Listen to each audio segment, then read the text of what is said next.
அருட்பெருஞ்சோதி அருட்பெருஞ்சோதி தனிப்பெரும் கருணை அருட்பெருஞ்சோதி. எல்லா உயிர்களும் இன்புற்று வாழ்க, வள்ளல் மலரடி வாழ்க வாழ்க, கொல்லா விரதம் குவளை எல்லாம் ஓங்குக, நல்லோர் நினைத்த நலம் பெறுக, நன்றி நினைத்த எல்லோரும் வாழ்க இசைந்து.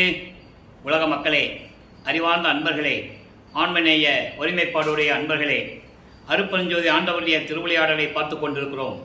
அருட்பெருஞ்சோதி ஆண்டவர் 1823 ஆண்டு திருவிளையாடலை தொடங்கி 30/1/1874 இரவு 12 மணி வரையிலும் திருவிளையாடல் நடந்து கொண்டிருக்கிறது. இந்த திருவிளையாடலை நமது பிள்ளை பெருமான் அவர்கள் அருளிய திருவெட்பாவிலிருந்தே பார்த்து கொண்டிருக்கிறோம். அருட்பெருஞ்சோதி ஆண்டவர் இந்த பிரபஞ்சம் தோன்றிய காலத்திலிருந்தே எவ்வளவோ திருவிளையாடல்களை செய்திருந்தாலும் கூட அது அருட்பெருஞ்சோதி ஆண்டவருடைய திருவிளையாடல் தான் என்று யாரும் மக்களிடம் கூறவில்லை என்பதனால் அருட்பெருஞ்சோதி ஆண்டவர் என்ற ஒரு கடவுள் இருந்ததே யாருக்கும் தெரியாது. அருட்பெருஞ்சோதி ஆண்டவர் தான் இறைவன் என்ற நிலையையும், சமயங்களும் மதங்களும் மார்க்கங்களும் கடந்த ஒரு மார்க்கம் சுத்த சன்மார்க்கம் என்பதையும், சுத்த சன்மார்க்கம் இந்த உலக மக்களை சுத்த சன்மார்க்கத்தில் சேர்த்து உலக மக்களெல்லாம் இன்புற்று வாழ வேண்டும் என்பதற்காகத்தான் அருட்பெருஞ்சோதி ஆண்டவர் தனது செல்வப்பிள்ளையை, தனது மகனை ஒரு தாயின் வழியாக இந்த பூலோகிற்கு வருவிக்க செய்தார் அருட்பெருஞ்சோதி ஆண்டவர். அந்த நிலையை நாம் பார்த்து கொண்டிருக்கிறோம். இந்த நிகழ்வுகள்லாம் திருவிளையாடல் வல்லப்பமானவர்கள் வருவிக்கு உற்ற ஊர் மருதூர். சிதம்பரம் பக்கத்திலே மருதூர் என்ற ஒரு கிராமத்திலே ராமையா பிள்ளை சின்னையம்மையார் என்ற அவர்களுடைய இல்லற வாழ்க்கையிலே அருட்பெருஞ்சோதி ஆண்டவர் தனது மகனை அவர்களின் மூலமாக இந்த உலகிற்கு வருவிக்க செய்தார் என்பதை நாம் ஒவ்வொரு பாடல்களில் இருந்தும் திருவெட்பாவில் இருக்கின்ற உண்மைகளை நாம் வெளிமக்களுக்கு, உலக மக்களுக்கு தெரிவித்துக் கொண்டிருக்கிறோம். பிரபஞ்சம் தோன்றிய காலத்திலிருந்து ஏற்பட்ட அந்த 4 யுகங்களும், கிரேத யுகம், திரேத யுகம், துவார யுகம், கலியுகம், இந்த 4 யுகங்களுக்குமே ஆயுள் காலம் உண்டு. கிரேத யுகத்துக்கு 17,28,000 ஆண்டுகளும், திரேத யுகத்துக்கு 12,96,000 ஆண்டுகளும், துவார யுகத்துக்கு 8,64,000 ஆண்டுகளும், கலியுகத்திற்கு 5,000 ஆண்டுகளும், ஒவ்வொரு யுகத்திற்கும் அந்த ஆயுள் காலம் உண்டு. இதெல்லாம் முடிந்து விட்டது. கலியுகம் 1900 ஆண்டுகளிலே முடிந்து விட்டது. அதன் பிறகு ஒளியுகம், சதுரயுகம் பிறந்து விட்டது. இப்போ நம்ம சுத்த சன்மார்க்க காலத்தில் இருந்து கொண்டிருக்கிறோம். அப்போ இந்த சமயங்களும் மதங்களும் மார்க்கங்களும் இல்லாத ஒரு ஆன்மீக வழி உலக மக்களுக்கு தேவைப்படுகிறது. அதனால் அருட்பெருஞ்சோதி ஆண்டவர் சுத்த சன்மார்க்கத்தை நிறுவி உலக மக்களெல்லாம் சமரசமாக வாழ வேண்டும் என்பதற்காகவே சாதியும் மதமும் மார்க்கங்களும் கடந்த ஒரு மார்க்கமான சுத்த சன்மார்க்கத்தை நிறுவி உலக மக்களுக்கு தெரியப்படுத்த வேண்டும் என்பதற்காகத்தான் தனது மகனை இந்த பூலோகத்திற்கு வருவிக்க செய்தார் அருட்பெருஞ்சோதி ஆண்டவர். தனது மகன் உபசாரத்தால் பெற்ற தாய் என்பால் ஒருத்தியின் கருவறையிலே இருக்கும் பொழுது தன் மகனுக்கு எப்படியெல்லாம் திருவிளையாடல் செய்தார் என்பதை நாம் பார்த்துவிட்டோம். கருவிலை இருக்கும்போது கருவறை இருட்டாக இருக்கின்ற தன் மகன் சொல்லும்போது அங்கே ஒளி காட்டியது. தனது மகன் பசி எடுக்கிறது என்று கருவறையிலே பிண்ட வடிவத்திலே இருக்கும்போது நமது குழந்தை இறைவன் வள்ளற்பெருமான் கூறும்போது அங்கே அருளமுத ஊட்டியது. அதன் பிறகு தென்றல் காற்று, அமுத காற்று வீசியது. அதன் பிறகு இந்த பூலோகத்தை தொட்டவுடன் ஒரு தாயின் கருவறையிலிருந்து வெளியே 5 மாத குழந்தையாக இருக்கும்போது தில்லையிலே சிதம்பரத்திலே சிதம்பர ரகசியத்தை தன் மகனுக்கு காட்டியது. இதெல்லாம் நாம் பார்த்து விட்டோம். அதன் பிறகு தனது மகனுக்கு மறைப்பு நிலை ஏற்பட்டு கொடுத்து விட்டார். மறைப்பு நிலை என்பது எதுவுமே தெரியாது. இந்த காலகட்டங்களில் 1ஆம் ஆண்டிலிருந்து வளர்ப்புமானவர்கள் வருவிக்க உற்று 1ஆம் ஆண்டிலிருந்து 8 ஆண்டுகள் வரைக்கும் தனது மகனுக்கு எந்தவித அகலையும் கொடுக்காமல் அருட்பெருஞ்சோதி ஆண்டவர் திருவிளையாடல் செய்து கொண்டிருக்கிறார். அப்போ அந்த நிலையில் நமது பிள்ளை பெருமான் அவர்கள் ஒரு மனம் ஒரு நிலையில் இல்லாமல், எதிலுமே ஒரு பிடிப்பு இல்லாமல் குழந்தை பருவத்திலே ஒரு அமைதியான இடத்தை தேடுகிறார். அப்போ அமைதி மக்கள் நடமாடாத ஒரு இடத்தில் அமர்ந்து கொண்டு தனது காலத்தை போக்கிக் கொண்டிருக்கிறார். அப்போ அந்த நிலையில் 9வது ஆண்டில் 8வது ஆண்டு 51 ஆண்டுகளை அருட்பெருஞ்சோதி ஆண்டவர் 8 ஆண்டுகளாக பிரித்து தனது மகனுக்கு அருளை கொடுத்து கொண்டிருக்கிறார். முதல் 8 எந்தவிதமான அருளையும் கொடுக்காமல் 9வது ஆண்டு தொடக்கத்தில் தன் மகன் முன் தோன்றி, மகனே நீ என்னால் வருவிக்க உற்றவன், ஞானத்தை பெற்றுக்கொள், மற்றதெல்லாம் மற்ற அருள்களை எல்லாம் முன்பருவம் பின்பருவம் காட்டி உனக்கு அருள் செய்வேன் என்று கூறி மறைந்து விடுகிறார். இப்போ வல்லப்பெருமானவர்கள் இறைவனால் வருவிக்க உற்றவன் என்ற நிலை தெரியும். அப்போ அருட்பெருஞ்சோதி ஆண்டவன் அவருக்கு தெரியாது, சுத்த சன்மார்க்கம் என்ன அப்படின்னு அவருக்கு தெரியாது. சமயங்களும் மதங்களும் மார்க்கங்களும் சூழ்ந்திருந்த காலகட்டங்களில் இவர் இருந்ததனால் அதனுடைய சங்கற்ப விகற்பங்களை பின்பற்றி கொண்டு, அதாவது சைவ சமயத்தினுடைய சங்கற்ப விகற்பங்கள், சைவ சமயத்தினுடைய குறியீடுகள், திருநீறு பூசிக்கொள்வதும், உத்ராட்ச மாலையை போட்டுக்கொள்வதும், குத்து விளக்கேற்றி இறைவனை வேண்டுவதும், இப்படி சங்கற்ப விகற்பங்களில் ஈடுபட்டு கொண்டிருக்கிறார். இது காலத்தின் கட்டாயம். அவர் இருந்துதான் ஆக வேண்டும். தன் மகனை சமயங்களிலும் மதங்களிலும் மார்க்கங்களில் இருக்க செய்து அதன் பிறகு இதெல்லாம் தேவையில்லை என்று உலக மக்களுக்கு சொல்ல வேண்டும். இதுதான் கான்செப்ட். இந்த நிலையில் இருக்கும்போது வல்லப்பெருமான் அவர்கள் இறைவனை எப்படி முறையீடு செய்கிறார்?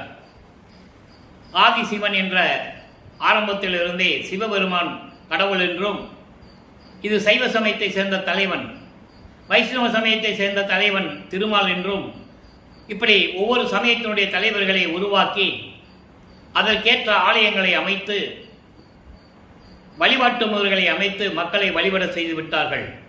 அந்த நிலையில் இன்றும் மக்கள் வழிபட்டு கொண்டிருக்கிறார்கள். இந்த நிலை மாற வேண்டும் என்பதற்காகத்தான் வல்லப்பெருமான் அவர்களை வருவிக்க செய்தார் அருட்பெருஞ்சோதி ஆண்டவர். இப்போ 9வது ஆண்டிலே திருவருள் முறையீடு உதயமாகிறது. திருவருள் முறையீடு மொத்தம் 232 பாடல்களை கொண்டது. இன்று 180வது பாடலை பார்க்க போகிறோம். ஒவ்வொரு பாடலிலும் இறைவனிடம் எப்படி முறையீடு செய்கிறார் என்பதை தான் பார்த்து கொண்டிருக்கிறோம். இப்போ வல்லப்பெருமான் அவர்கள் 2வது எட்டில் இருந்து கொண்டிருக்கிறார். 2வது எட்டு என்பது 9வது ஆண்டிலிருந்தே 16 ஆண்டுகளுக்குள் இருந்து கொண்டிருக்கிறார். இப்போ இந்த திருவருள் முறையீடிலே எப்படி முறையீடு செய்கிறார் என்பதை பார்க்க போகிறோம். நல்லா கவனிங்க. மலம் கவிந்தார் மனம் வான் கவிந்தாலும் அவ்வான் புறமாம் சலம் கவிழ்ந்தாலும் சலியாது என் புன்மனம்தான் கடலில் களம் கவிழ்ந்தார் மனம் போல கழிப்பது நான் குடும்ப விலங்கு அவிழ்ந்தால் அன்றி நில்லாது என் செய்வல் விடையவனே. இது பாடல் உங்களுக்கு புரியாவிட்டாலும் கூட இறைவன் கொடுத்த விளக்கம் மிகவும் எளிமையாக இருக்கும்.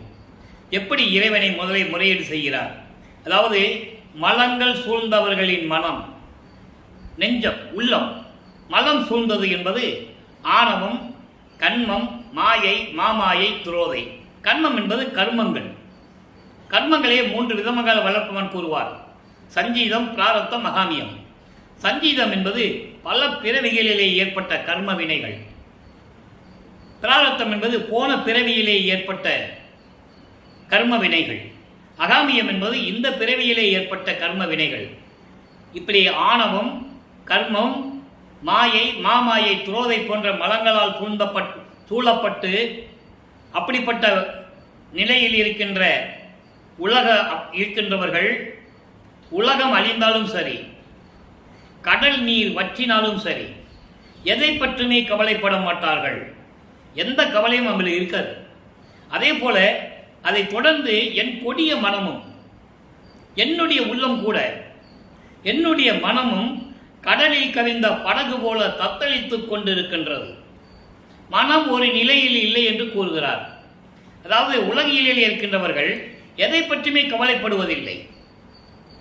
உலகமே அழிஞ்சாலும் சரி, கடல் தண்ணி வத்துனாலும் சரி, எதை பற்றியுமே அவங்களுக்கு கவலை கிடையாது. அன்றன்றாட வாழ்க்கை அவங்களுக்கு கழிய வேண்டும். இது உலகில் இருக்கின்ற இயல்பு. அதே போல நீயும் என்னை இந்த உலகுக்கு வருவிக்க செய்துவிட்டு என் மனம் எப்படி இருக்கிறது? கடலிலே கவிழ்ந்த படகு போல நான் தத்தளித்துக் கொண்டிருக்கிறேன். என் மனம் ஒரு நிலையில் இல்லை. இதை நீ பார்த்து கொண்டுதான் இருந்து கொண்டிருக்கிறாய். பார்த்துக்கிட்டு தானே இருக்க. ஏன் பதில் சொல்ல மாட்டேன்ற? எதுக்கு அருளை கொடுக்க மாட்டேன்ற? குடும்பம் என்னும் இந்த உலகியல் வாழ்க்கை இருக்கிறதே, குடும்பம் என்னும் இந்த உலகியல் வாழ்க்கை, அந்த விலங்கு இருக்கிறதே, அந்த விலங்கு, அந்த கட்டு இருக்குதே, அது அவிழ்க்கப்பட வேண்டும். அவிழ்த்தால் தானே என் மனம் ஒரு நிலையில் இருக்கும். இல்லை என நிற்காது, இல்லையெனில் நிற்காது. மனம் ஒரு நிலையில் இருக்க வேண்டும் என்றால் இந்த உலகியலில் இருக்கின்ற இந்த துன்பங்கள் எல்லாம் நீங்க வேண்டும். நான் என்ன செய்வேன்? எல்லாம் வல்ல இறைவனே விரைவில் வந்து எனக்கு அருள்வாயாக. இது பாடல். இப்போ இந்த பாடலை பாடி முறையீடு செய்கிறார். அதன் பிறகு நமது பிள்ளை பெருமான் அவர்கள் 13வது ஆண்டிலே திருவொற்றியூர் செல்லுகிறார். அங்கே தியாகராஜ பெருமானை வழிபட்டு ஏதாவது அருளை பெற வேண்டும் என்ற நிலையில் அவர் திருவொற்றியூர் செல்லுகிறார். அப்போ 2ஆம் திருமுறை உருவாகிறது. மொத்தம் 1207 பாடல்கள், 113 பதியங்கள். இதுவரையில் நாம் 20 பதியங்களுடைய விளக்கங்களை பார்த்திருக்கிறோம். 20 பதியங்களுடைய ஒரு சுருக்கம். இவர் திருவொற்றியூருக்கு போவது, தியாகராஜ பெருமானை வழிபடுவது, எந்த விதமான பலனும் கிடைக்கவில்லை என்று திருமுல்லை வாயில் போவது, அங்கே மாசிலாமணி மாசிலாம் என்று மனம் உருகி பாடுவது, விண்ணப்பம் வைப்பது, ஒரு பலனும் இல்லை. அதன் பிறகு திருமுல்லை வாயிலுக்கு வருவது, அங்கே இறைவனை பற்றி பாடுவது, ஒரு பிரயோஜனம் இல்லை. இந்த நிலையில் இருக்கும்போது இன்னைக்கு நம்ம 21வது பதியத்திலேய பாடலை பார்க்க போகிறோம். நெஞ்சோடு நேர்தல். இந்த நெஞ்சோடு நேர்தல் என்பது மனதை பற்றி கூறுவது. ஏற்கனவே முறையீடுல நம்ம பார்த்துட்டோம். இப்போ மனம் ஒரு நிலையில் இல்லாமல் இருக்கும்போது எனது துன்பங்கள் துயரங்கள்லாம் தொடர்ந்து கொண்டிருக்கிறது. உலகையில் இருக்கின்றவர்கள் இதை பற்றியெல்லாம் கவலைப்படுவதில்லை. வானமே இடிஞ்சு விழுந்தாலும் சரி, கடல் தண்ணி வத்துனாலும் சரி, எது வந்தாலும் சரி அவங்க கவலைப்பட போறதில்லை. ஆனால் நான் அப்படி இல்லை. உன்னால் வருவிக்க உற்ற மகன் இப்போ நான் எப்படி இருக்கிறேன்னா கடல்ல கவிழ்ந்த படகு போல தத்தளித்துக் கொண்டிருக்கிறேன் என்று சொல்லி மனநிலையை கூறுகிறார். அதே போல 2ஆம் திருமுறையிலும் நெஞ்சோடு நேர்தல் என்ற பதிகத்திலே நமக்கு அருளி இருக்கிறார்கள். பாருங்க. செய்யும் வண்ணம் நீ தேறி நெஞ்சமே உய்யும் வண்ணமாம் ஒற்றியூருக்குள்ளே மெய்யும் வண்ணம் மாணிக்க வெற்பு அருள் பெய்யும் வண்ணமே பெறுதல் வேண்டுமே. இது பாடல். இப்போ இந்த பாட்டுடைய விளக்கம் பாருங்க. நான் ஏற்கனவே அன்பர்களை கூறியது போல இறைவனுடைய திருவிளையாடலை சொல்லும்போது கற்பனையாகவோ கதையாகவோ நகைச்சுவாகவோ இங்கே சொல்ல முடியாது. திருவொற்பாவில் பாடலை சொல்லி அந்த பாடலுடைய நிலையை சொல்லி அந்த நிலையில் வல்லப்பமானவர்கள் எப்படி இருந்தார் என்று கூறி இறைவன் எப்படியெல்லாம் திருவிளையாடல் செய்து கொண்டிருக்கிறார் என்பதை தான் உலக மக்களுக்கு தெரியப்படுத்த வேண்டும். அதனால்தான் திருவொற்பாவுடைய நிலை மக்களுக்கு புரியும். ஏனால் 202 ஆண்டுகளாக வல்லப்பெருமானை பற்றி கூறும்போது பொதுப்படையாக பேசினார்கள். மருதூர் என்ற கிராமத்திலே ராமையா பிள்ளை சின்னையம்மையாருக்கு, அதாவது ராமையா பிள்ளை சின்னையம்மையார் வந்து 6வது மனைவி, அதுக்கு 5வது குழந்தையாக, அந்த மனைவிக்கு 5வது மகனாக குழந்தையாக பிறந்தார். அதன் பிறகு அங்கே போனாங்க இங்கே போனாங்க அப்படின்லாம் கதைகள், அதாவது உலக செய்திகள் வரும். அது வரட்டும், அதை பற்றி நம்ம அந்த விளக்கத்துக்குள்ளே போக வேண்டாம். விளக்கத்துக்குள்ள திருவொற்பாவில் என்ன நடந்தது அதை நம்ம மக்களுக்கு சொல்லணும். இப்போ இந்த பாட்டுடைய விளக்கம் பாருங்க. மனமே நீ செய்யும் செய்கையினால் பலன் அடைந்து மேன்மை அடையும் வகையில் திருவொற்றியூரிலுள்ள மெய்ப்பொருளான மாணிக்கமான இறைவனை, அருள்மலையை வைத்துக் கொண்டிருக்கின்ற இறைவனை, மலை போன்று ஒப்பற்ற அருளை வைத்துக் கொண்டிருக்கின்ற அந்த இறைவனை அருளை பெற வேண்டும். நெஞ்சமே, மனமே, உள்ளமே இறைவன் அருளை பெற வேண்டும் என்றால் நீ அவனை வணங்கி அவனுடைய திருப்புகளை பாடி வணங்க வேண்டும் என்று சொல்லி இந்த பாடலை கூறியிருக்கிறார்கள். மனதை ஒரு நிலைப்படுத்த வேண்டும். ஏன்னா இது ரொம்ப முக்கியமான விஷயம். இறைவனால் வருவிக்கப்பட்ட நிலை தெரிந்துவிட்டது, இறைவனுடைய மகன் என்று தெரிந்துவிட்டது, வெளியே யாருக்கையும் சொல்லவும் முடியாது. அப்படி ஒரு நிலை காலத்தின் கட்டாயம். அப்போ அவர் மனம் ஒரு நிலையிலே இல்லை என்பதை இறைவனிடம் தெரிவித்துக் கொண்டிருக்கிறார். இப்போ 16 ஆண்டுகள் முடிந்துவிட்டது. வல்லப்பெருமான் அவர்கள் வருவிக்கவுற்று 16 ஆண்டுகளுக்குள் எந்த விதமான அருளை பெற முடியாமல் மனக்கவலையோடு துயரத்தோடு இருந்து கொண்டிருக்கிறார்கள். இப்போ 3வது எட்டில் அடி எடுத்து வைக்கிறார். 3×24 16 ஆண்டுகளுக்குள்ள ஒன்று கிடைக்கல. இப்போ 17வது ஆண்டிலிருந்து 24 ஆண்டுகளுக்குள் என்ன நடந்தது என்பதை 3ஆம் திருமுறையிலிருந்து நாம் பார்த்து கொண்டிருக்கிறோம். 3ஆம் திருமுறை இதுவரை நாம் 15 பதியங்களை பார்த்திருக்கிறோம். ஒவ்வொரு பதியத்திலும் இறைவனை எப்படி வேண்டுகிறார், தியாகராஜ பெருமான் இவருக்கு காட்சி கொடுத்து விட்டு எப்படி மறைந்து விடுகிறார். இப்போதான் இறைவன் இவருக்கு காட்சி கொடுத்து மறைஞ்சிக்கிட்டு இருக்காரு. ஏன்னா ஆண்டுகள் நெருங்கி கொண்டிருக்கிறது.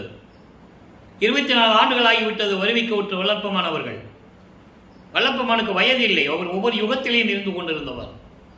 ஆக 24 ஆண்டுகள் வரைக்கும் இந்த நிலை தொடர்ந்து கொண்டிருக்கிறது. அதன் பிறகு நாரையும் கிளிகளையும் தூது அனுப்புவார், எந்த பதிலும் இல்லை.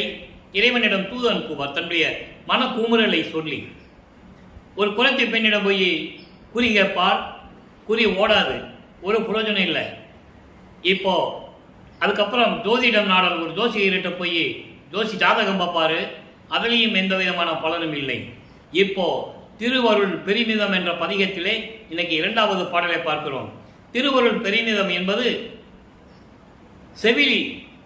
செவிலித்தாய் மனதிடம் சொல்லுவது, தன் மகளை பற்றி, தனது மகளை பற்றி செவிலித்தாய் வருந்தி சொல்லுகிறார்.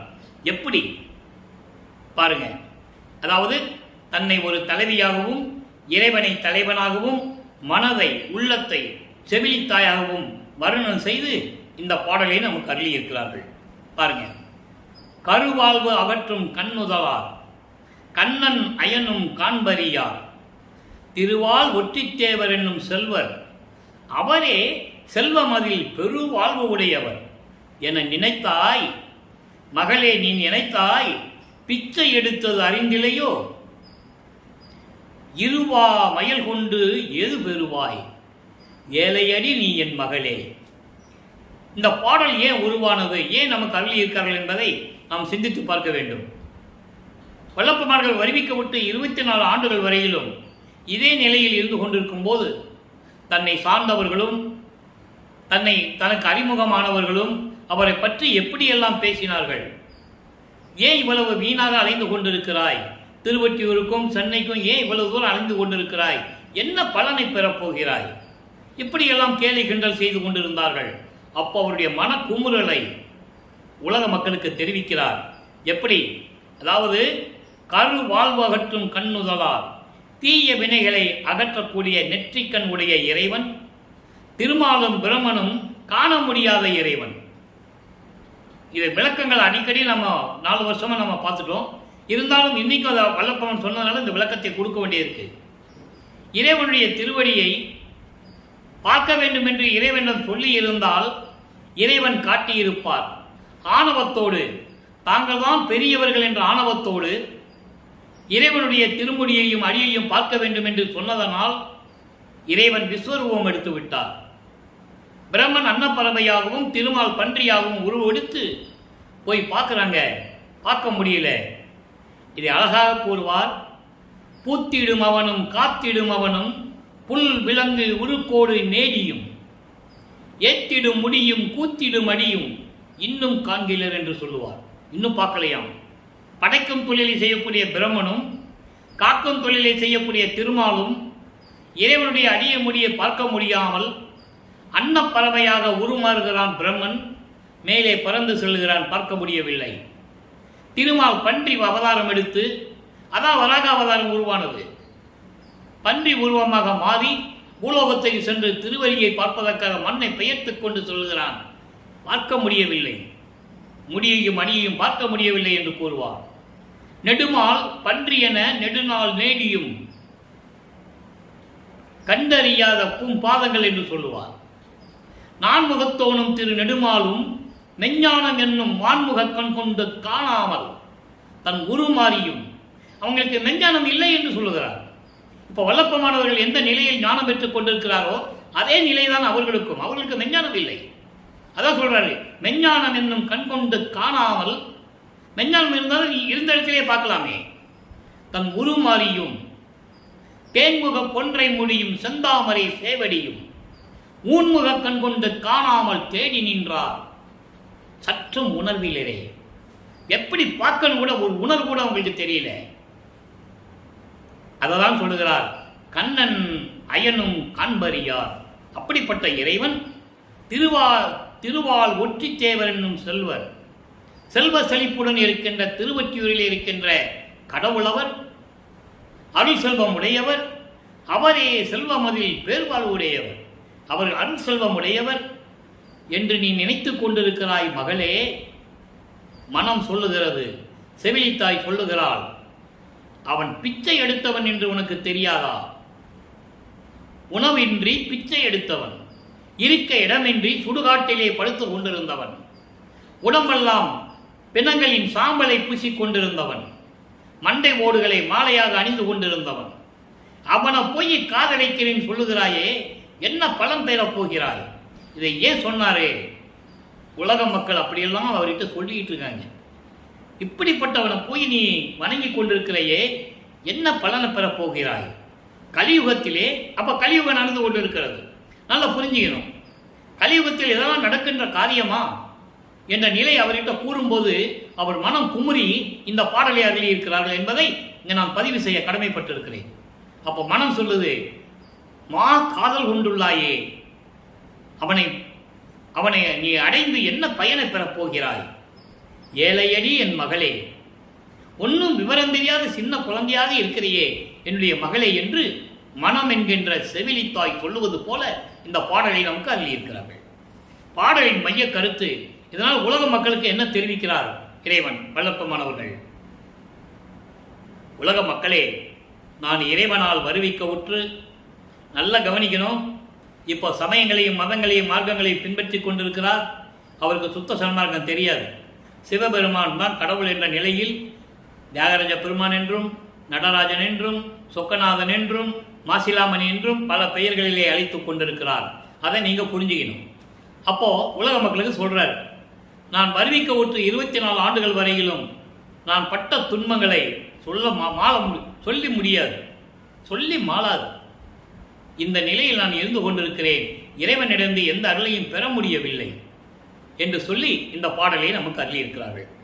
அடுத்து இப்போ இந்த நிலைகள் எல்லாம் மாறுகிறது, ஆண்டுகள் உருண்டோடுகிறது.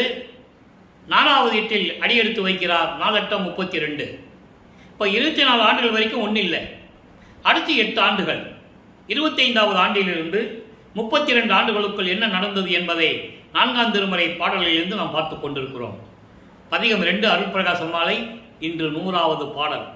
இன்றோடு அருட்பிரகாச மாலை நிறைவடைகிறது. நல்லா கவனிக்கணும்.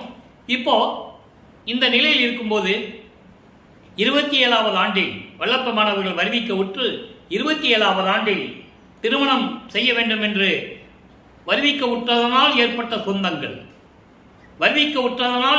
சொந்தங்கள் இவரை வலியுறுத்தும் போது, இவர் இல்லற வாழ்க்கை தேவையில்லை என்று சொல்லும்போது வற்புறுத்தி திருமணத்தை ஏற்பாடு செய்து விட்டார்கள்.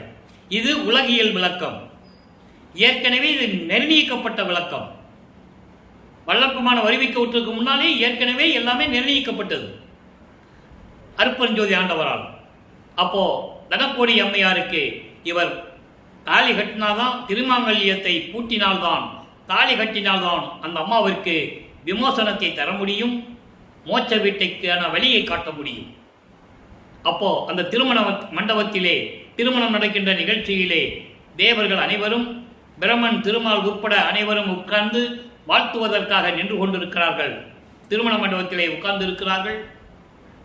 தன் தந்தையும் தாயும் வரவில்லை என்று இவர் மனம் இயங்கியது எப்படியெல்லாம் என்பதை பார்த்து விட்டோம். அதன் பிறகு 2 குதிரை மாட்டின தேரில் வந்து மணமக்களை எப்படி வாழ்த்தினார்கள் என்பதையும் நாம் பார்த்து விட்டோம்.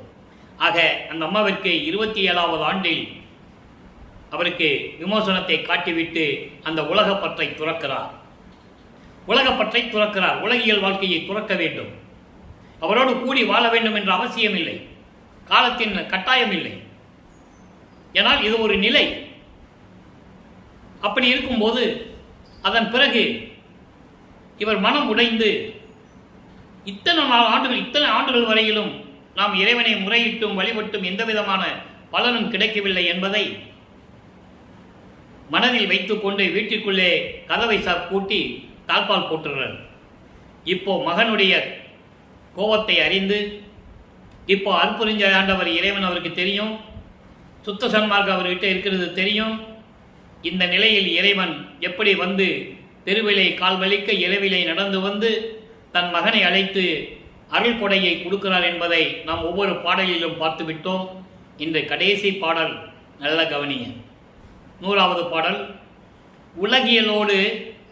உலகியலோடு அருள் இயலும் ஒருங்க அறிய சிறியேன் உணர்விலிருந்து உணர்த்தி என் உயிருக்கு உயிராய் விளங்கி திலகமென திகழ்ந்து எனது சென்னிமிசை அமர்ந்த திருவடிகள் வருந்த. எப்படிப்பட்ட திருவடிகள்? எனது சென்னி மிசை, என் தலைமீது வைத்து ஆசையில் வைத்த திருவடிகள். இதெல்லாம் நம்ம இந்த விளக்கத்தெல்லாம் பார்த்துட்டோம். திருவொற்றியூரிலே ஒரு திண்ணையிலே படுத்திருக்கும் போது இறைவன் வந்து அவருடைய திருவடி, இறைவன் அந்த பக்கம் படுத்திருப்பார். கால் எடுத்து தலைமையில வைக்க, இவர் திருவடியை தட்டிவிட, இதெல்லாம் திருவிளையாடல். இது ஏற்கனவே அந்த பாடல் விளக்கத்தை பார்த்து விட்டோம். அப்படிப்பட்ட திருவடிகள், என் தலைமையிலே வைத்து அமர்ந்த திருவடிகள் வருந்த நடை செய்து அருளி, நடந்து வந்த அருளி, அடியேன் இலகும் மனக்கதவை இரவில் திறப்பித்து, அவர் வந்துதான் திறக்கிறாரு, திறப்பித்து அங்கு என்னை இனிது அழைத்து. அங்கு என்பது கதவை திறந்துட்டாரு இறைவன், ஒரு காலை உள்ள வச்சு ஒரு காலை வெளியே வச்சிருக்கிறாரு. நான் ஏற்கனவே அந்த விளக்கம் கொடுத்துட்டேன், டெய்லி தினமும் நான் கொடுத்துட்டு இருக்கேன். அவர் உள்ள வர முடியாது, வந்துச்சுன்னு இவர் கதவை பூட்டிடுவார். அது அவருக்கு தெரியும். இவர் நினைச்சிட்டு இருக்காரு, உள்ள வந்துட்டானா கதவை சாத்திடணும், அவன் வெளியே போகவிடக்கூடாதுன்னு. இன்னும் ஆண்டுகள் இருக்கிறது, நீ 19 வருஷம் இருக்கே, 32 ஆண்டுகள் தானே முடிய போகுது. 51 ஆண்டுகள்ல 32 ஆண்டு முடிய போகுது, நீ 19 வருஷம் இருக்கே. அப்போ 9 வருஷம் கரும்புள்ளியில் இருக்கணும். நல்லா புரிஞ்சுக்கணும் நீங்க. இப்போ அந்த நிலையை பார்க்க போறோம். எப்போ இந்த மாதிரி இருக்கும்போது கதவை திறந்து என் அருள்கடையை கொடுத்து மகிழ்ந்து, இன்னும் நெடுங்காலம் புலவர் தொழ வாழ்க என்றாய், பொதுவில் நடம்புரியும் பொருளே நின் அருளே மெய்ப்பொருள் என தேர்ந்தனேனே. இது பாடல். இப்போ எப்படிப்பட்ட திருவடிகள் சொல்றாரு? உன்னால் வருவிக்க விட்டதனால் இந்த உலகியலோடு அருள் இயலும் சேர்த்து ஒன்றாக சேர்த்து நான் அறிய இந்த சிறியனுக்கு உள்ளத்திலிருந்து உணர்த்தி என் உயிருக்கு உயிராய் விளங்கி வெற்றி உணவே என்று அருளி. அதான் திலகம் என்று சொல்கிறார். திலகம் என்பது வெற்றி. வெற்றி உனது மகனே என்று அருளி எனது திருவடியிலே வைத்த திருவடிகள், அப்படிப்பட்ட அருளுடைய திருவடிகள் விண்ணுலகத்திலிருந்து இந்த பூலோகத்திற்கு வந்து தெருவிலே கால் வலிக்க நடந்து வந்து நான் இருக்கும் இடத்தை தேடி வந்து வீட்டு தெருக்கதவை திறந்து அங்கே நின்று கொண்டு மகிழ்வுடன் அன்போடு வா மகனை என்று அழைத்து ஒரு அருள்குடையை கொடுத்தாய். எப்படி கொடுத்தாய்? கொடுத்துவிட்டு இன்னும் நெடுங்காலம், இன்னும் நெடுங்காலம் என்பது 19 ஆண்டுகள் பூலோகத்தில் இருக்கிறதுனால இன்னும் நீ 19 ஆண்டுகள் இருக்க வேண்டியது இருக்கிறது. இந்த ஏற்கனவே அவர் ஒவ்வொரு யுகத்திலையும் இருந்தவர். இந்த பாடலை பொறுத்த மட்டும் இங்கு சொல்லும் போது இந்த 19 ஆண்டுகள் வரைக்கும், ஏன்னா அதுக்கு பிறகுதான் மகனோட இரண்டரை கலந்து கொள்வாரு, அருப்பஞ்சாண்டர் மகனோட கலந்துருவாரு. அப்போ அது வரைக்கும் தேவர்கள் உன்னை வணங்க, புலவர்கள் என்பது தேவர்கள், அறிஞர்கள், புலவர்கள் எல்லாருமே சேர்த்து தான் சொல்றாரு. எல்லாருமே வாழ்க என்று வாழ்த்துவார்கள். அப்படியெல்லாம் சொல்லி எனக்கு அருளை கொடுத்தாய். அங்கே திருச்சிற்றம்பலத்திலே அருள் நடனம் செய்து கொண்டு திருவிளையாடல் செய்து கொண்டிருக்கின்ற இறைவனே, உன் அருள்தான் மெய்ப்பொருள் என நான் தெரிந்து கொண்டேனே என்று சொல்லி அருளியிருக்கிறார்கள். இப்போ வல்லற்பமானவர்கள் 32 ஆண்டுகள் முடிஞ்சிருச்சு, வருவிக்க உற்று 32 ஆண்டுகள் முடிஞ்சிருச்சு. 33வது ஆண்டில், அதாவது 5வது எட்டில் 33வது ஆண்டிலிருந்து 40 ஆண்டுகளுக்குள் என்ன நடந்ததை எல்லாம் நாம் பார்த்து விட்டோம். 33வது ஆண்டு தொடக்கத்தில் உலகியல் வாழ்க்கையை துறந்து வெள்ளாடை அணிந்து சமயங்களையும் மதங்களையும் மார்க்கங்களில் சொல்லப்பட்ட சங்கற்ப விகற்பங்களை எல்லாம் விட்டுவிட்டு திருநீர் பூசுவதை விட்டுவிட்டு, ஏன் இதை பர்டிகுலரா வல்லற்பமன் சொல்றாரு, தனியா சொல்லுவாரு. உத்தரஞான சிதம்பரம் மாலையில இன்னைக்கு நம்ம பார்க்க போறோம். அதை விட்டுட்டு ஏன் அதை சொன்னாலும் ஒரு குறியீடு, சமயங்களையும் மதங்களையும் மார்க்கங்களையும் சார்ந்த ஒரு குறியீடு, சைவ சமயத்தை சேர்ந்த ஒரு குறியீடு. நெத்தியில பட்டை போட்டு வந்தா சைவ சமயத்தை சேர்ந்தவன், நெத்தியில நாமம் போட்டு வந்தா வைஷ்ணவ சமயத்தை சேர்ந்தவன், நெத்தியிலே சந்தனம் போட்டு வச்சுட்டு வந்தா இவன் சூரியன், அதாவது சௌவாரம் சமயத்தை சேர்ந்த சௌரம் சமயத்தை சேர்ந்தவன், நல்ல பெருசா குங்குமம் போட்டு வச்சுட்டு வந்தா சாதகம் சமயத்தை சேர்ந்தவன், அம்மனை வழிபடுகின்றவன். இப்படியெல்லாம் நிறைய விளக்குகள் உண்டு. இதையெல்லாம் நீக்கிவிட்டு உத்தராட்ச மலையை எடுத்துவிட்டு வெள்ளாடை அணிந்து கொண்டு இப்போ தத்துவங்களை கடந்து சுத்த சிவஞான வழிக்கு சென்று கொண்டிருக்கிறார். 5வது எட்டில் தத்துவங்களை தனித்தனியாக கடந்தேன், தத்துவாதீத நிலையில் சித்தியல் முழுதும் தெரிந்தேன், அவன் மேல் சிவநிலை தெரிந்திட சென்றேன். வல்லப்பமான அப்படி சொல்றாரு. ஆனா உலகில் என்ன சொன்னாங்க? இந்த 202 வருஷமாகவும் சரி, அவர் அருட்பெருஞ்சோதி ஆண்டவரான பிறகு 152 முடிவடைஞ்சு போச்சு, 152 ஆண்டுகள் முடிஞ்சு போச்சு. இப்பவும் அவர் எங்கேயா போயிருப்பார்ப்பா, அவர் இல்லை. பார்த்தா இருப்பாரு, இல்லைன்னா எங்கேயா போயிருப்பாரு. ஏன் சுத்த சரிசானவெளிக்கு சுத்த சன்மார்க்கம் வாங்க போனான்னு ஏன் சொல்ல முடியல? அந்த ஆதங்கம் மறைத்து விட்டார்கள். பிரபஞ்சத்தின் உண்மையை மண்மூடி மறைத்து விட்டார்கள் என்று வள்ளற்பெருமான் கூறியிருந்தார்கள். அது பிரபஞ்சத்தின் உண்மை. ஒரு வல்லவன் பூட்டிய பூட்டை திறப்பதற்காகத்தான் நான் வந்திருக்கிறேன் என்று சொன்னார். இவர் வள்ளற்பெருமானுடைய அருள் எலியை பூட்டி விட்டார்கள். அதை உடைப்பதற்காகத்தான் திருவெட்பாவிலிருந்து விளக்கங்களை நாம் பார்த்துக் கொண்டிருக்கிறோம். அருட்பெருஞ்சோதி அட்டகத்திலேயே கூறியிருப்பார்.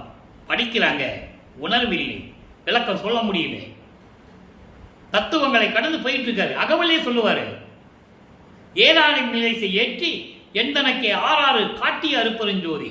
அது முதல் நிலை. அதன் பிறகு கடத்திய அருட்பெருஞ்சோதின்னு சொல்லுவார்.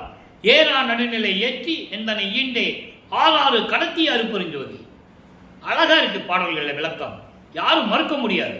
அப்படிப்பட்ட உண்மைகள் புதைந்து கொண்டிருக்கின்றன திருவெட்பாவிலே. இப்போ அந்த நிலையில் இருக்கும்போது சுத்த சன்மார்க்கத்தை வாங்க போறாரு.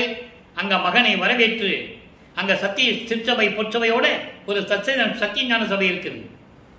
அது அமைப்பு தான் இங்க கட்டினது வள்ளற்பெருமான் நமக்கு அருளியது. அதை நீங்க புரிஞ்சுக்கணும். இப்போ நம்ம அந்த நிலைக்கு வரல. இப்போ அதெல்லாம் வாங்கிட்டு எல்லா வேலையும் முடிச்சுட்டு நேராக கருமொழிக்கு வந்துட்டார். அங்கே 9 ஆண்டுகள் உறைவிடமாக கொண்டிருந்தார்கள் நமது பிள்ளை பெருமான் அவர்கள். அங்கதான் தந்தையும் மகனும் உரையாடிய இடம். எதிர்காலத்தில் என்னென்ன செய்ய வேண்டும், எந்தெந்த ஆண்டுகளில் எப்படியெல்லாம் செய்ய வேண்டும் என்ற நிலையெல்லாம் எல்லாருமே அவங்க 2 பேருமே பேசி முடிவெடுத்த இடம். ஆண்டுகள் உருண்டு ஓடுகின்றன. அங்கிருந்து மாற வேண்டும், இங்கே தர்மசாலையை நிறுவ வேண்டும். இது ஏற்கனவே இறைவனுடைய கட்டளை, தந்தையினுடைய கட்டளை. அங்கே உரையிடத்திலே இருந்த வெங்கடரெட்டியார் அவர்கிட்டையும் அவருடைய மனைவி முத்தையலாமையார்கிட்டையும் கூறிவிட்டு மனமில்லாமல் விடைபெற்றுக் கொண்டு இங்கே தர்மசாலையை நிறுவி ஜீவர்களுக்கு பசி ஆற்றுதலை செய்து கொண்டிருக்கிறார் நமது இறைவன் வள்ளற்பெருமான் அவர்கள். இப்போ தர்மசாலையை உறைவிடமாக கொண்டிருக்கிறார். இப்போ வள்ளற்பெருமான் அவர்கள் 6வது எட்டில் இருந்து கொண்டிருக்கிறார். 6×48 வரிவிக்கவுற்ற 41வது ஆண்டிலிருந்து 48 ஆண்டுகளுக்குள் அந்த 8 ஆண்டுகளுக்குள் என்ன நடந்தது என்பதை இப்போ நம்ம பார்த்துருக்கோம். இப்போ தர்மசாலையில் இருந்து கொண்டு எப்படியெல்லாம் இறைவனிடம் முறையீடு செய்கிறார் என்பதையும், உத்தரஞான சிதம்பரமாலை எப்படி உருவாகிறது என்பதையும், எப்படியெல்லாம் இறைவன் தன்னை ஆட்கொண்டார் என்பதையும் சத்தியமாக உள்ளதை உள்ளபடி வெளிப்படையாக பாடல்களிலே நமக்கு அருளியிருக்கிறார்கள். அதை நாம் பார்த்து கொண்டிருக்கிறோம்.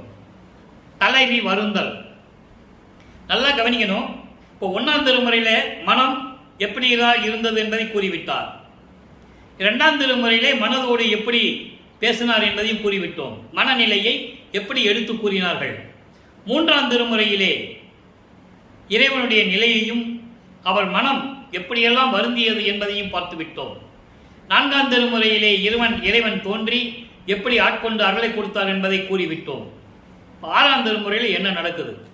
அதாவது தன்னை சுற்றி இருந்தவர்களும் மாணாக்கர்கள் என்று சொல்லப்பட்டவர்களும் நட்போடு இருந்தவர்களும் இவரை பற்றி என்ன நினைத்தார்கள்? அது ரொம்ப முக்கியம். இவரை பற்றி என்ன நினைத்தார்கள்? இதனால் அவர் மனம் எப்படி வருந்தியது? நல்லா புரிஞ்சுக்கணும். அந்த நிலையை ஒரு தலைவி தன்னை தலைவியாகவும் இறைவனை தலைவனாகவும் உள்ளத்தை மனத்தை தோழியாகவும் வர்ணனை செய்து எப்படியெல்லாம் நமக்கு அருளி இருக்கிறார்கள் என்பதை இந்த பாடலிலே நாம் பார்க்க போகிறோம். தலைவி வருந்தல் 5வது பாடல் 6ஆம் திருமுறை பதிகம் 78 தொடர்ச்சியாக பார்த்து வந்து கொண்டிருக்கிறோம். இடையிலே சில பதிகங்கள் விடுபட்டு கொண்டிருக்கிறது. அதை தக்க நேரத்தில் நாம் அந்த விளக்கத்தை கொடுப்போம். 78வது பாடலிலே 78வது பதிகத்திலே தலைவி வருந்தல் 5வது பாடலை நல்லா கவனிங்க. இச்சையெல்லாம் வல்ல துரை என்னை மனம் புரிந்தார். அதான் சொன்னேன், தன்னை ஒரு பெண்ணாக உருவப்படுத்தியதனால் மனம் புரிந்தார் என்று சொல்லுகிறார். அதனுடைய பொருள் என்னவென்றால் என்னை ஆட்கொண்டார் என்று பொருள்.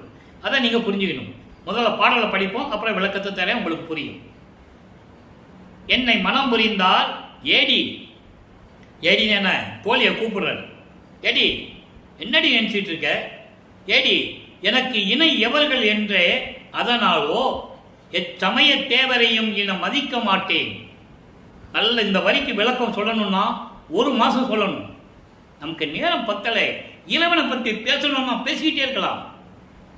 எச்சமய தேவரையும் இனி மதிக்க மாட்டேன் என்று சொன்னேன்.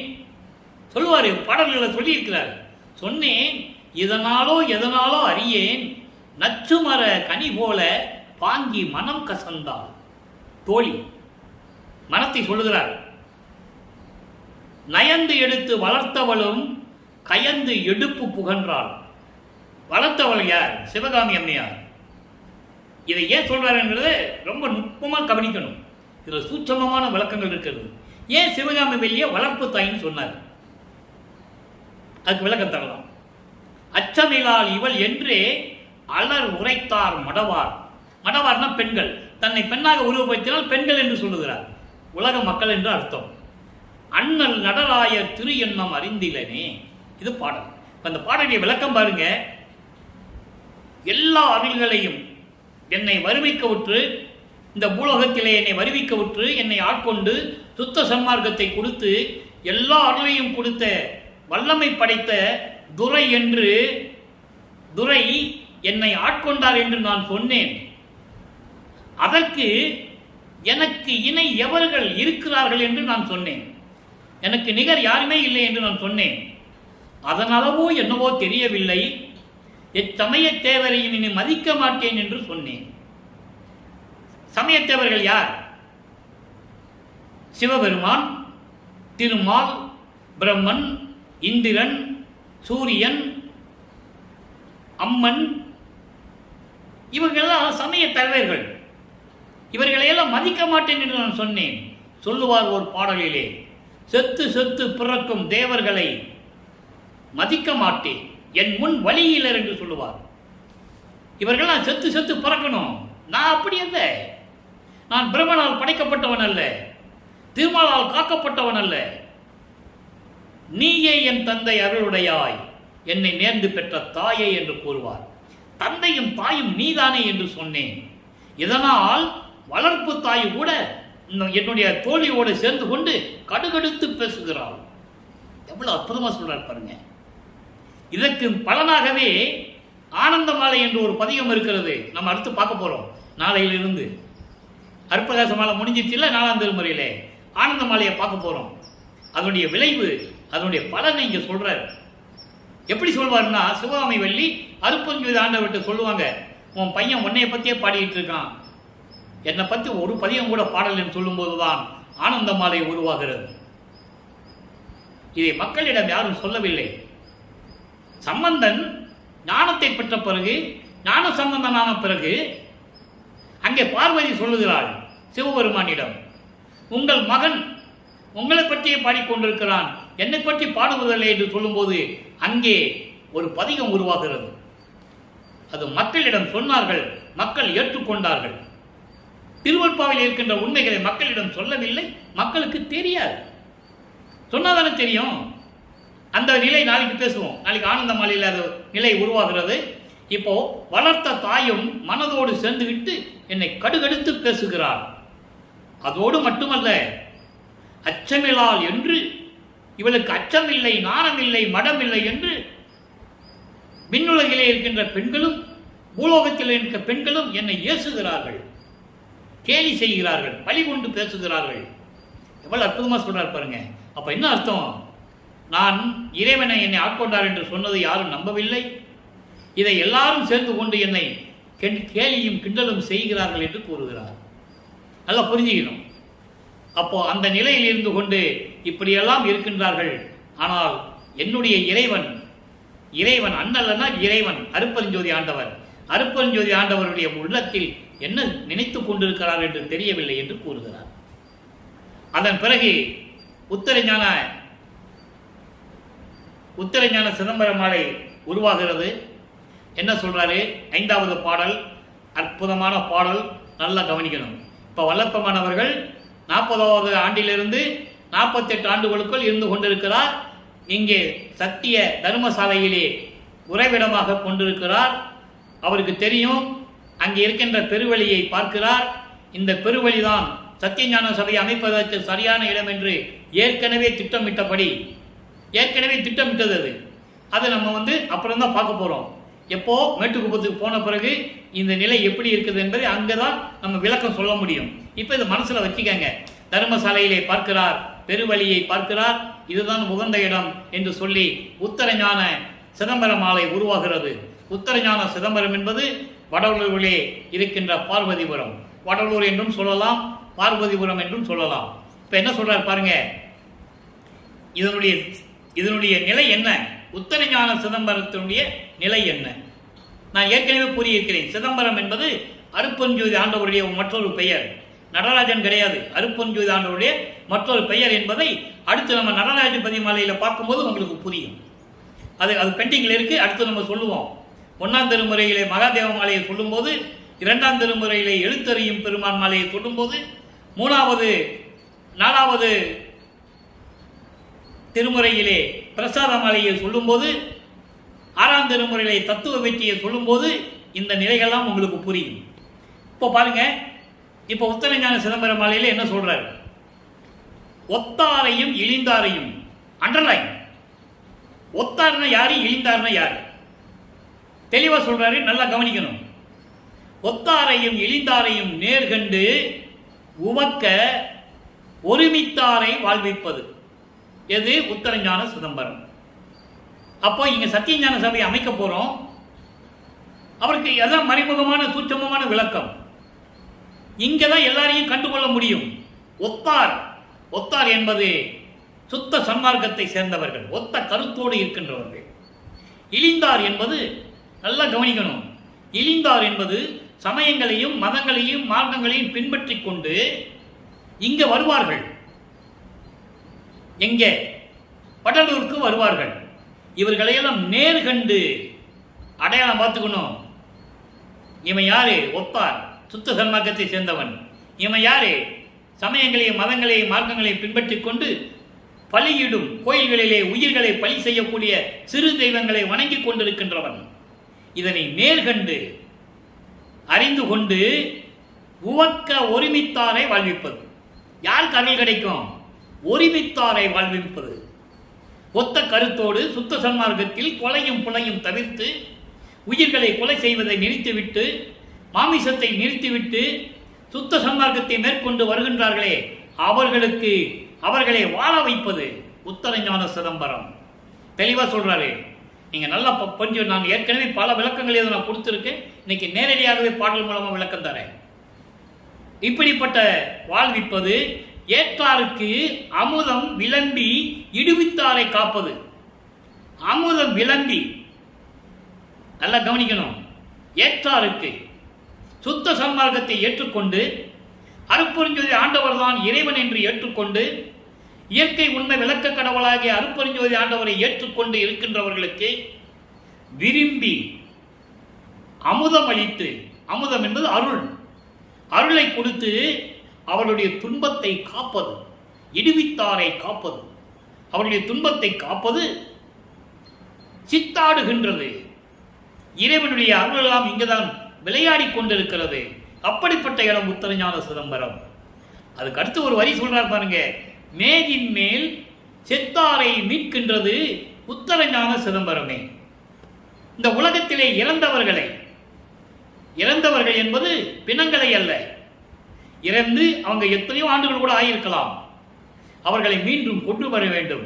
செத்தார்கள் என்பது சுத்த சன்மார்க்கத்தை தெரியாமல் இறந்து போனவர்கள். இறந்தவர்கள் என்பது சுத்த சன்மார்க்கத்தையே தெரிந்து கொண்டு அதை பின்பற்றாமல் இறந்து போனவர்கள்.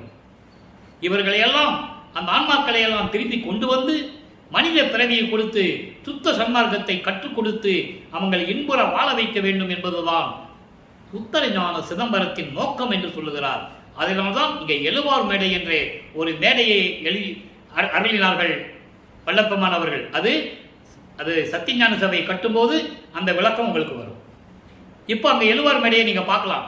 எழுவார் மேடை என்பது சுத்த சன்மார்க்கத்தை தெரியாமல் இறந்து போன ஆன்மாக்களை திருப்பி கொண்டு வந்து சுத்த சன்மார்க்கத்தை கற்றுக் கொடுத்து எல்லாருமே சமமாக வாழ வேண்டும் என்பதற்காகத்தான் எழுவார் மேடையை அமைத்தது. அதை நீங்கள் நல்லா புரிஞ்சுக்கணும். அப்போ உத்தரஞான சிதம்பரத்தை பற்றி இப்போ சொல்லிட்டார். இதுதான் நிலை. இங்கே தான் எல்லாரையும் பார்க்க முடியும். இவன் யாரு, அவன் யாரு, எப்படி ஏமாற்றி வரான் இங்கே, இந்த நிலையெல்லாம் உத்தரஞான சிதம்பரில் சொல்லிட்டார். நல்லா நீங்கள் தெரிஞ்சுக்கிட்டீங்க. இப்போ இறைவனுடைய செஞ்ச அருளை இறைவனிடம் சொல்றாரு அப்பா கிட்ட, நான் உனக்கு என்ன கைமாறு செய்ய போறேன். தந்தை மகனுக்கு நீ செய்து விட்டாய், நான் உனக்கு என்ன செய்ய வேண்டும். அந்த பதிகத்திலே இன்னைக்கு 15வது பாடலை பார்க்க போறோம். மொத்தம் 20 பாடல் இந்த பதிகத்தில். இது வரைக்கும் 14 பாடலை பார்த்துருக்கோம். பெண்ணே பொருளே. பெண்ணே பொருளே என்பது இங்கே பெண்ணே என்பது காமம், பெண்ணாசை என்று சொல்லுவார்கள். அதான் பெண்ணாசை. பொருளே என்பது பொன்னாசை, பொருளாசை. இந்த 2 ஆசையும் என சுழன்ற பேதை மனத்தால் பெரிது உழன்று புன்னே என்னும் இப்புலை உடம்பில் புகுந்து திரிந்த இந்த புலையேனுக்கு தன்னேர் மதியில் அமுதளித்து சாகாவரம் தந்து ஆட்கொண்ட கண்ணே மணியே நின்றனக்கு கைமாறு ஏது கொடுப்பேனே. இறைவனுடைய திருவிளையாடலை சொல்லுகிறார். சமயங்களிலும் மதங்களிலும் மார்க்கங்களிலும் என இருக்க செய்து சுத்த சன்மார்க்கத்தை கொடுத்து பெண்ணாசை பொன்னாசை எல்லாம் நீக்கி இப்படியெல்லாம் சுழன்று கொண்டிருந்த என்னை அதிலிருந்து நீக்கி இந்த புண்ணான உடம்பு, எலும்பாலையும் மாமிசத்தாலையும் சதையாலையும் நரம்புகளாலையும் இரத்தத்தாலையும் சூழப்பட்ட இந்த உடம்பு புகுந்து நான் திரிந்து கொண்டிருக்கின்றேனே. இதுக்கு அர்த்தம் என்னன்னா, உன்னால தானே மனித உடம்பு எடுத்தேன். நான் உன்னிடம் இருந்த செல்வ பிள்ளையாக வளர்ந்தவன்னா இந்த பூலோகத்திற்கு வருவிக்க செய்தால்தான் இந்த உடம்பு எனக்கு கிடைச்சது. அப்போ இப்படியெல்லாம் தெரிந்த எனக்கு தன்னேர் மதியில் அமுதளித்து, தன்னேர் மதியில் அமுதளித்து, மதிமண்டலத்தமுதம், மதிமண்டலத்தமுதம் என்று கூறுவார். மதிமண்டலத்தமுதம் என்பது பசி எடுக்கும் போதெல்லாம் உள்நாக்கு வழியாக அமுதம் சுரக்கும். அப்படியும் கொடுத்து சுத்த சன்மார்க்கத்தை கொடுத்து சாகாவரத்தையும் கொடுத்து ஆட்கொண்ட இறைவனே கண்ணே மணியே உனக்கு என்ன கைமாறு செய்ய போகிறேன் என்று சொல்லுகிறார். அடுத்து பொன் வடிவப்பேறு 96வது பதிகம். பொன் வடிவப்பேறு 10வது பாடல். இன்னைக்கு அந்த பதிகத்துடைய இறுதி பாடல். ஒப்பு உயர்வு ஒன்றில்லா ஒருவன், ஒப்பு உயர்வு ஒன்றில்லா ஒருவன் அருள் ஜோதி என் அப்பன் எல்லாம் செய்வல்ல திருவம்பலத்தான். நல்லா கவனிக்கணும். 32 ஆண்டுகள் வரைக்கும் சிவபெருமானு, நடராஜன், சொக்கநாதன், மாசிலாமணின்னு சொல்லிட்டு இருந்தவர். அந்த நிலையில நம்ம பார்த்துட்டோம். அப்போ சமயங்களையும் மதங்களையும் மார்களை விட்டு விட்ட பிறகு அருட்பெருஞ்சோதிதான் ஆண்டவர் என்று சுத்த சன்மார்க்கத்தை பெற்ற பிறகு கூறுகிறார். யாருக்கும் ஒப்பில்லாதவன், யாருக்கும் நிகரில்லாத இறைவன். அப்படிப்பட்ட இறைவன் அருட்பெருஞ்சோதி என் அப்பன் எல்லாம் வல்ல திருவம்பலத்தான். எல்லா அருளையும் பெற்றுக்கொண்டு சுத்த சிவஞான வெளியிலே இருக்கின்ற இறைவன் இப்புவியில் வந்தான். அதான் முக்கியம். மகனை தேடி புவியில் வந்தான் என்று சொல்லுகிறார். காரணம், அங்கே அருட்பிரகாச மாலையிலே 100 பாடலை நம்ம பார்த்துட்டோம்.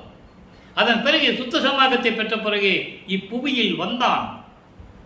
நான் கூப்பிட்டேன், வந்தான். இரவி வருவதற்கு முன் கருணை தந்தான், என் உள் கலந்தான் தான். விண்ணுலகத்திலிருந்து இந்த பூலோகத்திற்கு நான் அழைத்தேன், வந்தான். எப்போ? சூரியன் உதயமாவதற்கு முன்னால். அப்படின்னா என்ன அர்த்தம்? இருளில். சூரியன் வருவதற்கு முன்னால் என்பால் இருள். இருளில் வந்தான், எனக்கு கருணை அமுதம் கொடுத்தான், சுத்த சன்மார்க்கத்தை கொடுத்து என் உள்ளத்தில் கலந்து கொண்டான் அருட்பெருஞ்சோதி என்று சொல்லுகிறார். இது ஒரு நிலை. இப்போ பேரடைவு. நான் சொன்னேன் இல்லையா, சுத்த சிவஞான செவலியிலே எப்படி இவருக்கு மணிமுடி சூட்டினார்கள் என்று இங்கே விளக்கம் கொடுக்கிறார். பேரடைவு என்ற பதிகத்திலே 100வது பதிகத்திலே இன்னைக்கு 7வது பாடல். ஒவ்வொரு பாடலையும் பார்க்குறோம். எப்படி மகனை கூப்பிட்டு அதாவது இங்கேருந்து போகும்போது எப்படி போவார்? வெள்ளை வேஷ்டி முக்காடு போட்டு தானே போக முடியும், போவார். அங்கே போனவனே மகன்கிட்ட அப்பா சொல்கிறாரு, மகனே இதெல்லாம் வேண்டாம் மகனே, மங்களம் கோலம் புனைந்து கிரீடம் வைத்து பட்டாடை அணிந்து அணிகலன்களாம் அணிந்து மங்கள கோலத்தோடு வா, உனக்கு அருட்பெருஞ்சோதியை தர வேண்டும் என்றெல்லாம் கூறுவார். அந்த விளக்கத்தை இன்னைக்கு 7வது பாடலில் பார்க்குறோம். நல்லா பாருங்க. கலங்கிடேல் மகனே அருள் ஒளி திருவை களிப்போடு மனம் புரிவிப்பாம். விளங்கிடேல் வீணில் போது போக்காமல் விரைந்து மங்கள கோலம் நயம் கொள்ள புனைந்து மகிழ்க. இவ்வுலகர் நவிலும் அவ்வுலகர் பிறரும் இளங்க நின் மனமே ஏத்துவர் என்றார். இங்க மனம் என்பது அருள். அதை நல்லா புரிஞ்சுக்கணும். இயல் ஒரு சிற்சபையவரே, இது பாடல். இந்த பாடலை விளக்கம் பாருங்க, நல்லா கவனிக்கும் நண்பர்களே. அதாவது அருட்பெருஞ்சோதி வடிவை மகிழ்வோடு உனக்கு அளிக்கப் போகிறேன். மகிழ்வோடு உனக்கு அளிக்கப் போகிறேன். எங்கேயும் போகாமல், நேரத்தை கடத்தாமல், இன்னும் 1 மணி நேரம் தான் இருக்கு, 2:30 கடிகை தான் இருக்கு. எங்கேயும் போகாமல், நேரத்தை வீணாக்காமல், இந்த 1 மணி நேரத்தில் உனக்கு நான் இதை கொடுக்க வேண்டும். அருட்பெருஞ்சோதி வடிவை, ஜோதி வடிவை உனக்கு நான் கொடுக்க வேண்டும். அப்படி என்ன பண்ணணும்? மனக்கோலம் புனைந்து, மனக்கோலம் என்பது அலங்காரம் செய்து, தலையிலே கிரீடம் வைத்து, புத்தாடை அணிந்து மங்கள கோலத்துடன் நீ வருவாயாக. இதை பூலோகத்தில் உள்ளவர்களும் இங்கே வானவர்களும் உன்னை வணங்க, உன்னுடைய அருளை போற்றி வணங்க, அந்த நிலையில் உனக்கு நான் எல்லாமே மணிமுடி சுட்டி எல்லா அருளையும் கொடுக்க வேண்டும் என்று அவர் சொன்னார். எல்லாரும் பார்க்கும்படி கொடுக்கிறேன். ஒளிப்பில்லாது என்று சொல்வார். அது நேற்று பார்த்துட்டோம். எதுவும் மறைமுகமாக இல்லாமல் நேரடியாக கொடுக்கிறார். ஆக எல்லாரும் உன்னை போற்றுவார்கள், உன்னுடைய அருளை போற்றுவார்கள். பூலோகத்திலும் விண்ணுலகத்தில் இருக்கின்றவர்கள் எல்லாம் உன்னுடைய அருளை போற்றுவார்கள். உனக்கு மனங்கோலம் புரிய வேண்டும், விரைவில் வா என்று இந்த பாடலை அருளி இருக்கிறார்கள். இதை நீங்கள் நல்லா புரிஞ்சுக்கணும். ஆக எப்படி நடந்தது? இதெல்லாம் யார் சொன்னது? மக்கள்கிட்ட சொல்லவே இல்லை. ஒரே ஒரு விஷயம் மட்டும் பேசுவாங்க. ஜீவகாரிய ஒழுக்கத்தை பற்றி பேசுவாங்க, மரணமில்லா பெருவாவை பற்றி பேசுவாங்க. ஆனால் அவருடைய நிலை எப்படி இருந்தது என்று மக்களுக்கு சொல்ல வேண்டும் அல்லவா? இறைவனுடைய தயவால் இந்த வள்ளலார் ஊழியன் உங்களிடம் அந்த விளக்கத்தை கூறிக்கொண்டிருக்கிறேன். அடுத்து உய்வகை கூறல். உலக மக்களுக்கு சொல்லணும். உலக மக்களை எப்படி கூப்பிடுறாரு? 7வது பாடல். வான நாடரும் மன்றிலே வயங்கும் ஞான நாடக காட்சியை நாம் பெற வேண்டும். ஊன நாடக காட்சியால் காலத்தை ஒழிக்கும் ஈன நாடக பெரியர்களே வம்பினோ ஈண்டே. இது பாடல். இந்த விளக்கம் பாருங்க. அதாவது வானவர்கள் காண முடியாத, விண்ணுலகத்தில் இருந்து இருக்கின்றவர்கள் காண முடியாத ஒப்பற்ற சத்தியஞான சபையிலே விளங்கும் இறைவனின் திருவிளையாடலை, அவருடைய அருள் நடனத்தை நாம் கண்டு அருளை பெற வேண்டும். உலக வாழ்க்கையிலே இருந்து கொண்டு காலத்தை வீணாக்கும் கீழ் நிலையில் உள்ள உலக மக்களே, பெரியவர்களே, இப்பொழுதே உடனே சுத்த சன்மார்க்கத்துக்கு வாருங்கள். சுத்த சன்மார்க்கத்து வந்தால்தான் இறைவனை அருளை பெற முடியும் என்று கூறுகிறார். நல்லா புரிஞ்சுக்கணும் நீங்க. அதனால்தான் கொலையும் புலையும் தவிர்க்க கூறுகிறார். சமயங்களையும் மதங்களையும் மார்க்கங்களையும் விட வேண்டும் என்று கூறுகிறார். ஆக உலக மக்களை அழைக்கிறார். அதாவது இறைவனுடைய அருளை பெற வேண்டும் என்றால் உலக மக்களே நீங்கள் சுத்த சன்மார்க்கத்திற்கு வாருங்கள் என்று அழைக்கிறார். இப்போ தனித்திரளங்களிலே ஒரு பாடல், 110வது பதிகம், 116வது பாடல். நல்லா பாருங்க, அற்புதமான விளக்கம் இருக்கிறது. அருட்பெருஞ்சோதியின் அகத்தில் ஓங்கின மருள் பெரும் திரையெல்லாம் மடிந்து நீங்கின, இருள் பெரும் மல முதல் யாவும் தீர்ந்தன, தெருள் பெரும் சித்திகள் சேர்ந்தன என்னையே. இறைவனுடைய திருவிளையாடலால் அருட்பெருஞ்சோதியின் உள்ளத்தில் விளங்கி கொண்டிருக்கிறது. மாயைகளும் மயக்கங்களும் நிறைந்த திரைகளாகிய சமயங்கள், மதங்கள், மார்க்கங்கள் என்னை விட்டு ஒளிந்து விட்டன, இறந்து விட்டன. அறியாமையும் மலங்களும் யாவும் தீர்ந்தன. ஆணவம், கர்மம், மாயை, மாமாயை, தோதை போன்ற மலங்களும் இருள் சூழ்ந்த அறியாமையும் என்னை விட்டு நீங்கிவிட்டன. தெருவில் பெரும் சித்திகள் சேர்ந்தன. இந்த பிரபஞ்சத்தை இயக்கக்கூடிய அத்தனை சித்திகளும் அருள்களும் எனக்கு கிடைத்து விட்டன, எனக்கு மட்டும் கிடைத்து விட்டன என்று கூறுகிறார். இதைதான் கூறுவார் பிரபஞ்ச வெற்றியிலே கூறுவார். அருள் ஜோதி ஆணைன் என்று அறையப்பா முரசு, அருளாட்சி பெற்றேன் என்று அறையப்பா முரசு, மறுசார்பு தீர்ந்தேன் என்று அறையப்பா முரசு, மரணம் தவிர்த்தேன் என்று அறையப்பா முரசு. இந்த பிரபஞ்சத்தின் வெற்றி. இந்த பிரபஞ்சத்தில் தோன்றியவர் கோடான கோடி பேர்கள் இருந்தார்கள். யாரும் சொன்னதில்லை, எந்த முனிவனும் எந்த ரிஷியும் சொன்னதில்லை. அருள் ஜோதியை வாங்கிவிட்டேன், அருளாட்சி பெற்று விட்டேன், நான் தான் இந்த பிரபஞ்சத்தை இயக்குகிறேன், 5 தொழிலை செய்து கொண்டு என்று கூறுகிறார். 30/1/1874 இரவு 12 மணியிலிருந்து இந்த உயிரினங்களை படைத்தது, 84 லட்சம் கோடி லட்சம் யோனிகளை படைத்தது வள்ளற் பெருமான். பிரம்மன், திருமால், ருத்திரன், மகேஸ்வரன், சதாசிவம் ஆயுள் காலம் முடித்து விட்டது. நம்மளை படைத்தவன் வள்ளற் பெருமான் என்ற நிலையை நீங்கள் உணர வேண்டும். அவர் அருட்பெருஞ்சோதி ஆண்டவராகிவிட்டார். தன் தந்தை மகனோடு சேர்ந்து பிரிந்த சக்தியோடு மீண்டும் இணைகிறார். அதான் உண்மை, அதான் கான்செப்ட். அந்த விளக்கத்தை நம்ம பின்னால் பார்க்க போகிறோம். இந்த விளக்கத்தை மட்டும் மனசில் வச்சுக்கங்க. ஏன் மகனோட சேர்ந்தாரு? யாராவது சொல்லியிருக்காங்களா விளக்கம் இது வரைக்கும்? யாரும் சொல்ல முடியாது. இறை சுத்த சன்மார்க்கத்தில் தெளிந்து கொண்டிருந்தால்தான், இறைவனை ஏற்றுக்கொண்டிருந்தால்தான் இந்த விளக்கத்தை பெற முடியும். வேற யாராலையும் சொல்ல முடியாது. மகனோடு ஏன் போய் சேர்ந்தார்? மக்களுக்கு சொல்லணும்ல. அதான் விளக்கம், இதான் கான்செப்ட். அந்த விளக்கத்தை நம்ம பின்னால் பார்க்க போறோம். பிரிந்த சக்தியோடு 51 ஆண்டுகள் பிரிந்த தனது சக்தியோடு மீண்டும் இணைந்து கொண்டார் அருட்பெருஞ்சோதி ஆண்டவர். மறைஞ்சிட்டாருன்னு சொன்னா எங்க போய் மறைஞ்சாரு? இப்ப மறைஞ்சிட்டாரு, எங்க போனாரு? மக்களுக்கு சொல்லணும்ல. வள்ளற் பெருமான் மறைஞ்சிட்டாருப்பா, போனாரு, கதவு பூட்டினாரு, மறைஞ்சிட்டாரு. இவர் தான் பரவாயில்ல. முதல் மாணாக்கர் என்று சொல்லப்பட்ட வேலாயுதம் அவர்கள் சொன்னார்கள், நான் போய் பார்த்தேன், இவர் ரூமுக்குள்ள போனாரு, அங்க ஒரு பாய் விரிச்சிருந்தது, போய் பாயில படுத்துக்கிட்டாரு. ஆதாரங்கள் இருக்கிறது, யாரும் மறுக்க முடியாது. பெரிய கல்வெட்டே இருக்கிறது சித்தி வளாகத்தில், நிப்பாட்டி வச்சிருக்காங்க. இப்படியெல்லாம் சொல்லியிருக்காங்க. பாயில போய் படுத்துக்கிட்டாரு. அதுக்கப்புறம் 1 வருஷம் கழிச்சு அறைய திறந்து அங்கே போய் பார்த்தேன், அவரும் இல்லை, அவர் படுத்த பாயும் இல்லை. அப்புறம் அவர் ஐரோப்பியாவுக்கும் ரஷ்யாவுக்கும் வேலை செய்ய போயிட்டாரு, உலக சமாதானத்துக்காக வேலை செய்ய போயிட்டாரு அப்படின்னு சொன்னா மக்கள் எப்படி நம்புவார்கள்? இவர் என்ன சொல்றாரு? நான் இங்கே தான் இருக்கேன்றாரு. பிரபஞ்சத்தை இயக்கிட்டு இருக்கேன், இந்த தொழிலை படைச்சிட்டு இருக்கேன், உயிரினங்களை இயக்கிட்டு இருக்கேன்னு சொல்றாரு. இப்போ பிரபஞ்சத்தின் வெற்றியை பார்த்துட்டோம். அடுத்து மெய்யருள் வியப்பில் ஒரு விளக்கம். நல்லா கவனிங்க. 112வது பதிகம், 84வது பாடல். இரவும் பகலும் என்னை காத்து உள் இருக்கும் இறைவனே. இரவும் பகலும் என்றால் எப்பொழுதுமே, எந்த நேரத்திலும், எவ்விடத்திலும், எல்லளவும் என்னை விட்டு பிரியாது.